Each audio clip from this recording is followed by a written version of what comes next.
গরম গরম ধোয়া ওঠা ভাতের সাথে রেসিপিটি কিন্তু দারুণ যাবে। মাছগুলো যদি হয় একদম ফ্রেশ আর রান্না করা হয় যদি নতুন আলু দিয়ে, তাহলে তো কোনো কথাই নেই। হ্যালো এভরিওয়ান, আসসালামু আলাইকুম। Welcome to my channel Afrin creations. আমার আজকের রেসিপিটি হবে বাইম মাছ ভুনা। এই জন্য একটি কড়াই বসিয়ে দিয়েছি। কড়াইতে দিয়ে দিচ্ছি পরিমাণ মতো তেল। তেলটা হালকা একটু গরম হয়ে গেলে এর মধ্যে দিয়ে দিচ্ছি 2টি পেঁয়াজ কুচি আর কয়েকটি কাঁচামরিচ ফালি। তো এটি দিয়ে ভালো করে একটু নেড়ে নিব। তারপরে এখানে পেঁয়াজগুলো যখন হালকা একটু নরম হয়ে আসবে, তার মধ্যে এখানে দিয়ে দিচ্ছি আদা ও রসুন বাটা, দিয়ে হালকা একটু ভেজে নিব। মশলাগুলো যেন পুড়ে না যায়, সেই জন্য এখানে দিয়ে দিচ্ছি সামান্য পরিমাণ পানি। তারপর এখানে আমি বাকি সব মশলাগুলো অ্যাড করব। এখানে আমি দিয়ে দিচ্ছি স্বাদ মতো লবণ, দিয়ে দিচ্ছি লাল মরিচের গুঁড়া, হলুদ গুঁড়া, ধনিয়া গুঁড়া, আর দিয়ে দিচ্ছি সামান্য পরিমাণ পেঁয়াজ পেস্ট, আর সাথে দিয়ে দিচ্ছি একটি তেজপাতা ও দিয়ে দিচ্ছি টমেটো কুচি। এখানে দিয়ে সবগুলো মশলা ভালো করে আমি কষিয়ে নিব।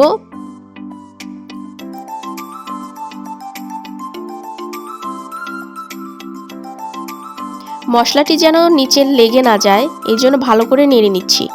তারপরে এখানে দিয়ে দিব আগে থেকে কেটে ধুয়ে রাখা কিউব করে কাটা আলুগুলো। তারপর মশলাগুলোর সাথে ভালো করে মিশিয়ে নিব। এরপর যে আমি সামান্য পানি অ্যাড করব আলুগুলো ভালো করে কষানোর জন্য। তো এখানে আমি পানি দিয়ে দিচ্ছি, তারপরে ভালো করে নেড়ে নিচ্ছি। এখানে আমি ঢাকনা দিয়ে ঢেকে দিব। এভাবে রান্না করব 2 মিনিটের জন্য। তো 2 মিনিট পর ঢাকনাটা খুলে নিচ্ছি। উপরে যখন এরকম তেল ছড়িয়ে আসবে, এই পর্যায়ে আমি দিয়ে দিব আগে থেকে কেটে ধুয়ে রাখা বাইম মাছগুলো।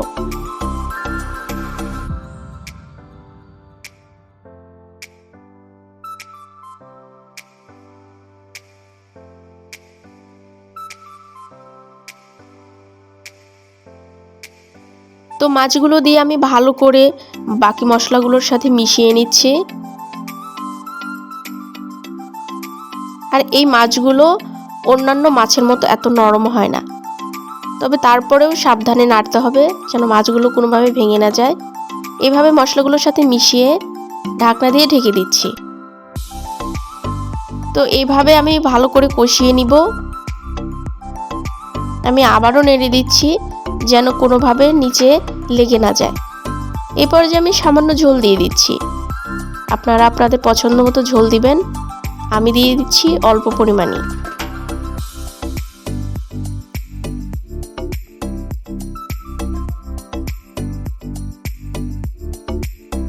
তারপরে এখানে ঢাকনা দিয়ে ঢেকে আমি 5 মিনিট রান্না করে নিব।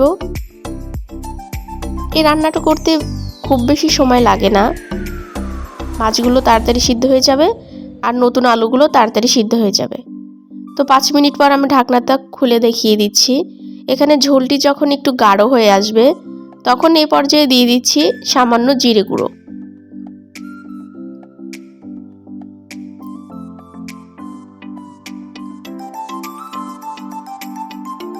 এখানে জিরে গুঁড়োটি দিয়ে আমি একটি বলক পর্যন্ত অপেক্ষা করব। তারপরে এটা চুলা থেকে নামিয়ে নিচ্ছি। এখন আপনাদের সার্ভ করে দেখিয়ে দিচ্ছি কতটা লোভনীয় লাগছে। আপনারা ঝটপট এভাবে একবার রান্না করে দেখতে পারেন। আমার আজকের রেসিপিটি কেমন লেগেছে অবশ্যই জানাবেন। ভালো লাগলে একটি লাইক দিবেন।